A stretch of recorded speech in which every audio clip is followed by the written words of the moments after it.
Broadcasting from the business capital of the world, this is the Podcast Business News Network. Well, if you're in the business world or if you have a brand for yourself, doesn't matter what you do. You could be a real estate agent. A lot of real estate agents are rebranding recently.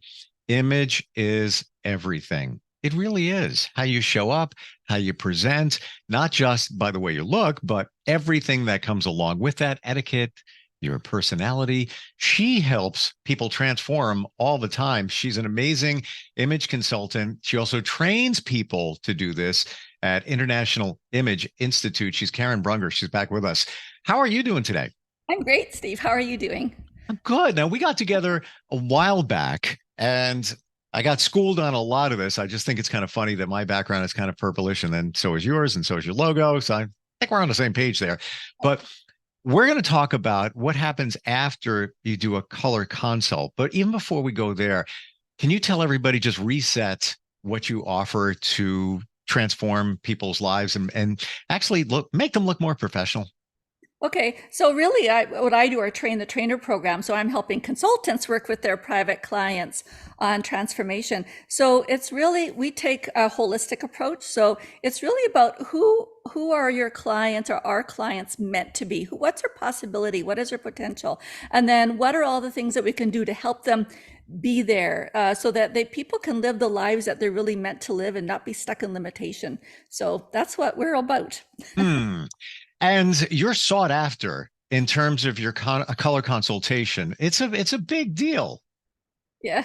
Tell us about that. You're humble, but there's more to it. Tell us.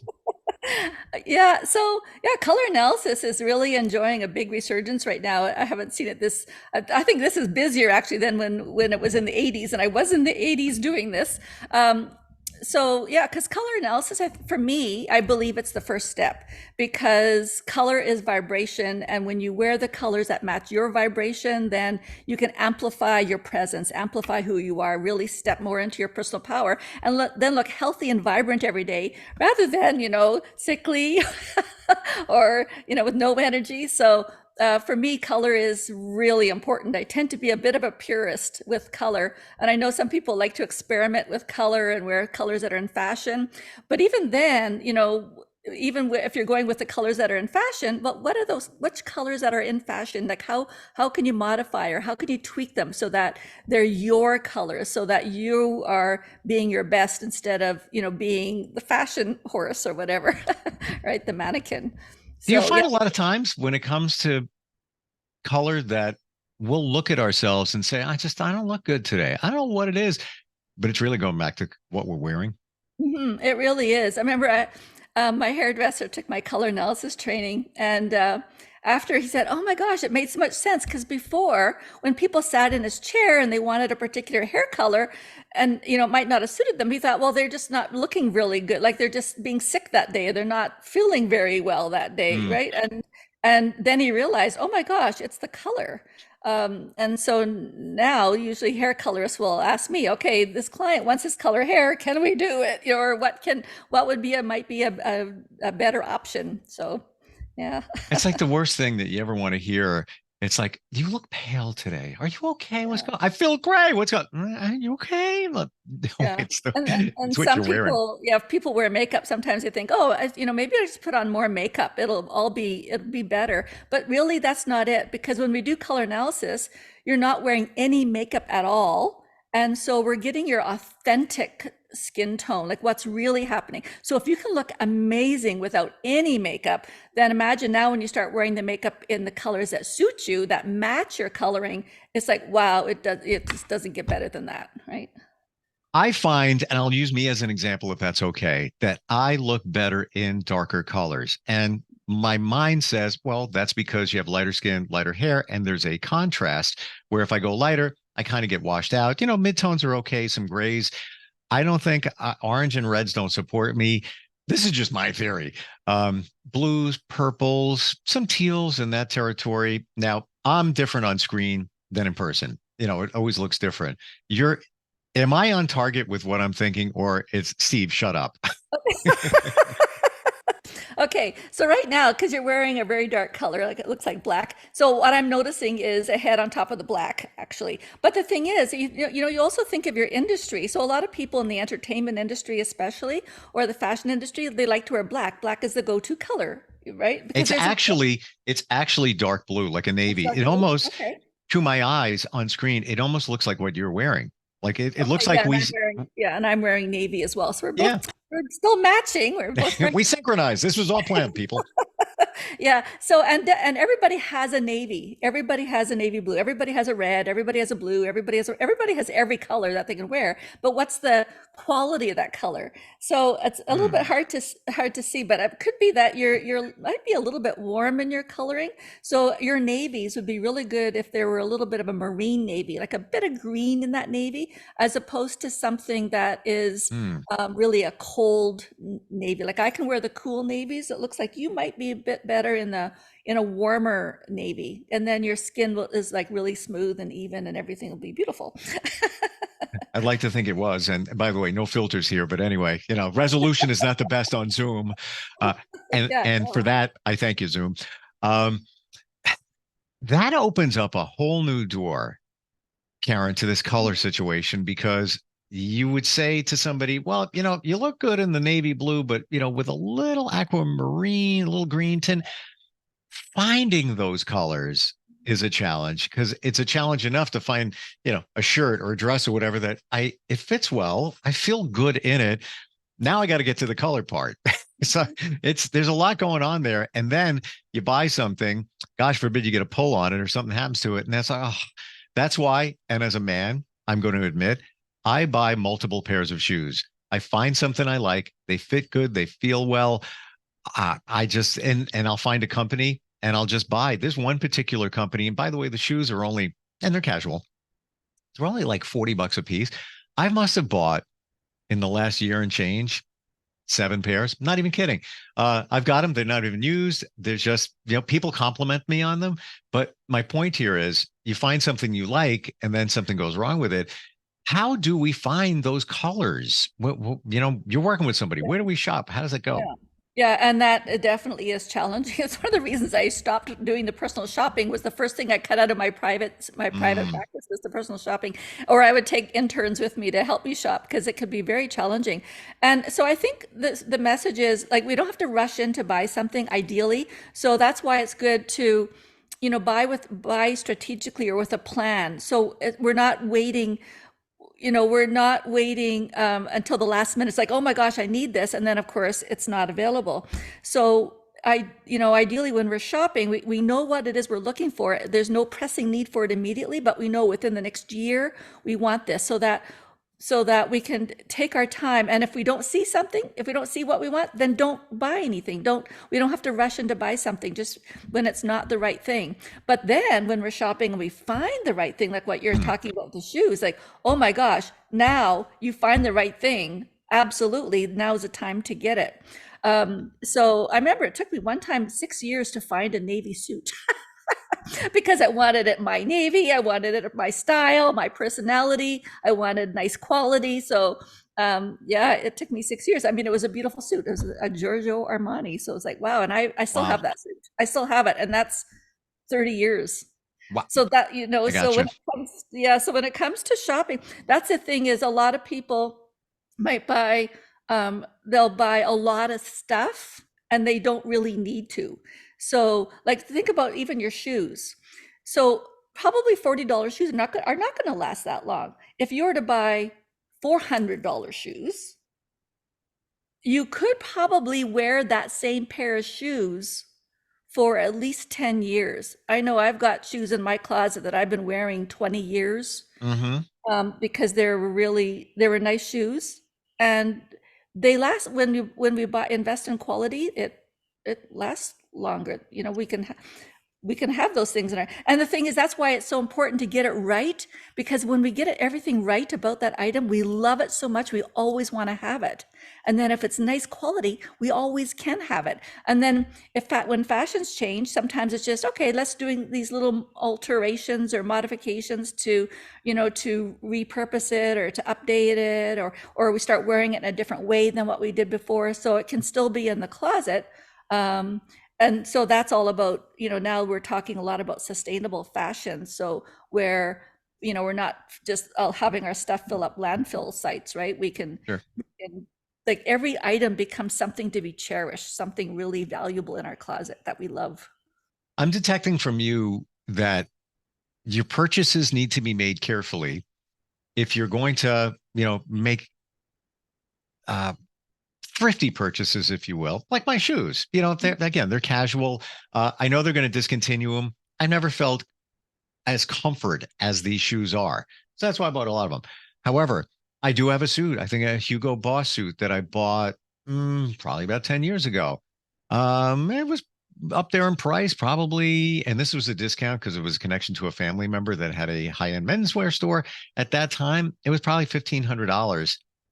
I still wear the suit and I gained some weight. So I can't get into the pants. So I found pants that complemented the suit is the light pinstripe, still, it's still trendy. It's not outdated, but I found you're going to laugh. I'm going to be honest here.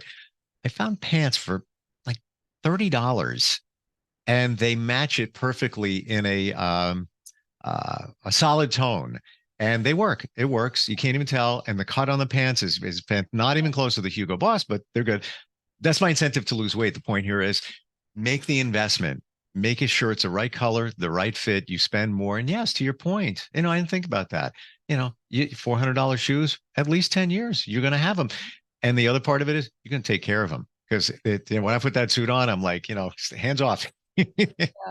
And for me, it's also the energy of it, because when something's really high quality, it's also, for me, it's higher vibration, and so it's affecting me. When I have it, it's like I get to go to a higher vibration because I'm carrying that $4,000 purse or what. Of course, not everybody's going to be able to buy, but what the point is, I think even when people think they don't have money for clothes, or maybe the fact is that they really don't, then don't buy a lot of even cheaper stuff. We buy the quality that makes sense for us for whatever it is that we're doing. So it doesn't mean not everybody should be wearing Armani. That's not it. Sure. But it's that don't buy a lot of stuff, especially if you don't have money for clothes. Keep the money and invest it wisely. So, and finding the places where we can shop discount. There's all kinds of really good discount places. And sometimes when you get to know quality, you can find things that are really, really discounted or don't cost a lot at all, like really economical, but it still looks good. It looks like it's high quality and it's going to last you at least a little bit, right? Yeah, and so not everything in the closet has to be that level. And sometimes like what you're doing is mixing and matching the high end. I had to. And then and the high end actually elevates the low end. And so it's Yes. but it's all about knowing what's right for you. Okay, I'll tell you one story. I bought a dress at Winners, a linen dress. It probably cost me $50. And I went to an Association of Image Consultants International, like a strategic retreat where we all sleep there and just have a meeting all day long. And I wore the dress because it was comfortable, nice white linen dress. And one of the image consultants there, who was very used to shopping high end, said, "Oh, is that Armani?" I didn't say no. It's actually a $50 dress from Winners, but The secret stays here. yeah. But the thing is, when you understand what's right for you, then low quality can look high quality. On the other hand, you can buy the highest, most expensive quality there is. If it's not right for you, it will look cheap and it won't hang on your body properly. I want to go back to something you said, and this makes you radically different in terms of what you do, harnessing the power of energy. I believe everything has energy. That guy, what's his name? Einstein, identified it many years ago. But you said the energy of a more high-end or costly piece of clothing has a certain energy. I agree with you, and I never thought of it in those terms. Is it just because of the name that's on it that you're reacting differently, or there's a different energy that's put into the manufacturing of the garments, the integrity of the name that they have to uphold, all of that. That's the. I'm curious your take on that.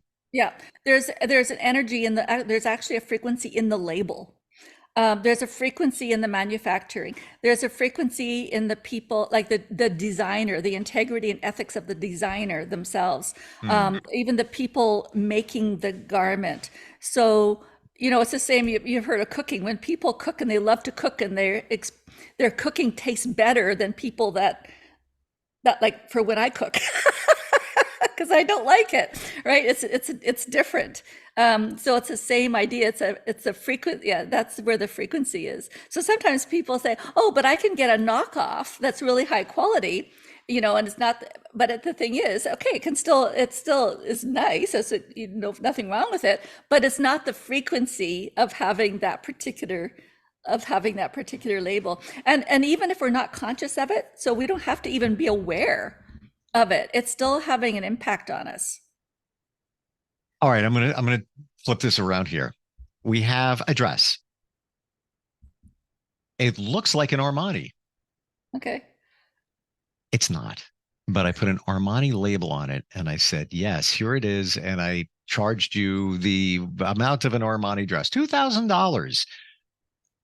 Would it be a would it be in your mind and you would carry it differently because you think it really is an Armani? Or would there truly be an energy if it were the energy would be radically different if it was the true dress? Yeah, so the person wearing it might think, oh, I'm wearing Armani, and so they might think their energy in one level might be different but that's their consciousness. The thing is, the lack of ethics on the part of the person that put the label there and is selling it, like you could say almost illegally or unethically as an Armani when it isn't, that energy is there. Oh, I didn't Right? think of it that way. Yeah, I wouldn't want to do that because the lack of ethics, right, I is never thought of it that way. So, it's a negative energy that's coming off of it. Well, final question on this, because I'm intrigued. I've never talked to a style consultant, image consultant that talks about energy, but somebody who knowingly picks up a pocketbook knockoff, yeah, it's got a Coach bag. It's $25. She knows it. And it's like, whatever. It looks like it, eventually the zipper is going to break, all of that. Um, what's coming from that? Is it really a bad thing that you're walking around with that knockoff in terms of negative energy? yeah, so okay, because there's two different types of knockoff. So one type of knockoff is we see something we really like, we're inspired by that, and we create it something similar but with our own label. So then and so that's okay because that has the energy or the frequency of our own label, right? But if we knock something off and we and we also steal their logo or steal that label, that's where it's going to be a low frequency item. Like Wow. if we're selling it pretending that it's something that it isn't, that's where it's a low frequency. But if we're just inspired by it, I mean, most clothing around, I mean, everything's been inspired, everything's pretty much been created at one point or another. So but when we make it, we put our own energy into that. We design it. We choose the fabric. We're choosing how it's made and so on. Then all of that energy is going into that particular item. Thank you for that. Interesting. Interesting way to look at it. Going to process that. I think it's so super cool. So when you work with somebody, and we've identified a lot of this here after the color consultancy takes place, and here's your palette, here's what it looks like. And I'm not talking about you training others to do this. I'm talking about the one-on-one. Aside from sending somebody off with the marching orders of here's what you should be buying, what else goes into play there? Okay, so generally what happens is the person who has their nice, beautiful color palette said, great, but because it takes a while to get to understand your palette. So it's like, okay, I have all these clothes in my closet. Can I make any of them work? Like what's in my Mm. colors? How do I make it all work now? So now the image consultant might need to go do a closet edit. And work and maybe the first idea is, okay, we're working with color, but really ideally at the same time, if somebody's going to go out and and shop for now, because we're, you're going in and do a closet edit, you're emptying the closet pretty much. The person's going to need more clothes. So ideally the clothes that they're getting are right for them in terms of not just color, but style as well. And so style for the body type, style for the personality, but also, clothing that's functional for whatever it is that they need to be doing in their lives. So that's where the image consultant can come into play. Sometimes people will work with a stylist or a wardrobe consultant. That's okay too, or a personal shopper. But if you can find an image consultant, that's usually the highest level, because the image consultant, works with color and style and wardrobe. But what's different is that the image consultant dresses people for their possibilities. So it's not just about, okay, let's just find something that you can wear right now. Let's just find something for you to wear to this wedding, which is what maybe a wardrobe consultant or a personal shopper might do. An image consultant is going to say, okay, who are you really? Like, what image do you have? What's your essence? What it's really about, what's your essence that's going to be portrayed in this clothing? So it's not just putting on clothing to cover your body. It's finding the whole look put together that says that matches who you are, or matches who you're meant to be. It's all encompassing. You get deep into it in terms of the psychology of the person, what their goals are, what makes them in terms of, and it's not just about the clothes you wear, it's the colors, the presentation, even the etiquette. That's also something that you help with, right? Absolutely. Yeah. I mean, and and the thing is that once people put on clothing, their whole attitude changes anyway. When we put on clothing, we put on an attitude. So it starts right from there. So their confidence, how they stand, how they sit, how they move. And then from there, it's like, okay, what's the energy that they're projecting? And then part of that is coming across as being warm and engaging and charismatic. I think charisma is a big part of when you really step into your personal power. It's also about being engaging and building positive relationships. And so that's where the etiquette comes in, because etiquette really is about being considerate for the people around us. That's really what it is. And being comfortable in any situation, whatever that is. It's interesting when you look at somebody walk in a room, maybe it's a business setting, and your eyes are fixated and you say, wow, as they walk by, they've got it going on. I don't know what it is. I want to be them secretly. But really what they might have going on is the colors working for them.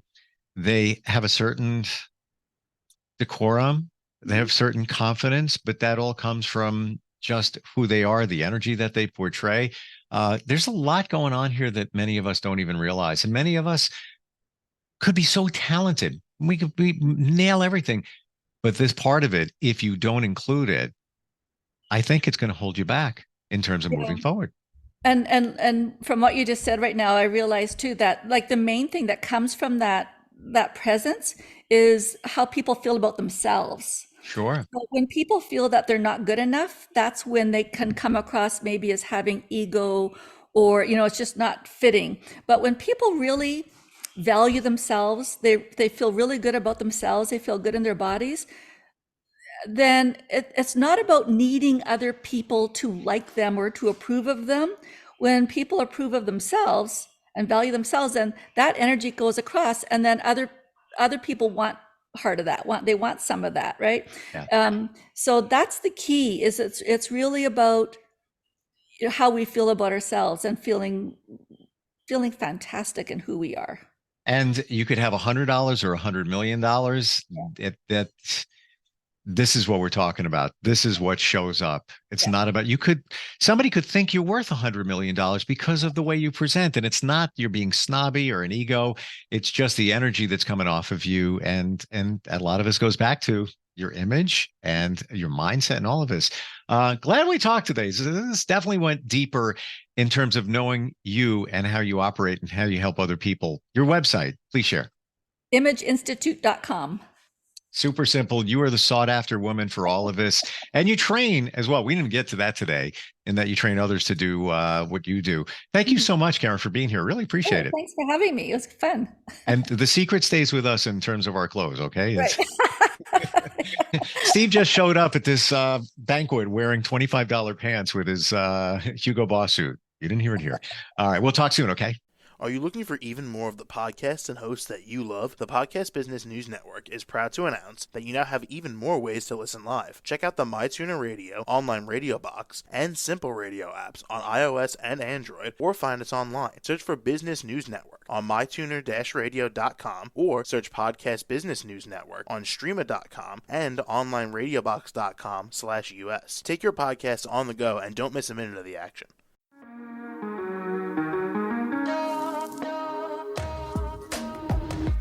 Broadcasting from the business capital of the world, this is the Podcast Business News Network. For nearly 2,000 severely injured veterans, everyday life has become filled with barriers. Day-to-day simple tasks can become pretty daunting. I have to carry my chair up 2 flights of steps or have somebody do it for me. What scares me the most is just the falling. When I'm struggling with my house, I think, to have that one great barrier just knocked down, it's crucial. Home for Our Troops is a wonderful nonprofit that builds a Mortgage-free, fully adaptive, handicap-accessible house. And there's no catch. It'll be our very first home that we've ever owned. This is a game changer. This is where your life begins again. We need you to join us in completing this important mission. Please visit hfotusa.org and help build homes and rebuild lives. Because of you, everything's going to be okay.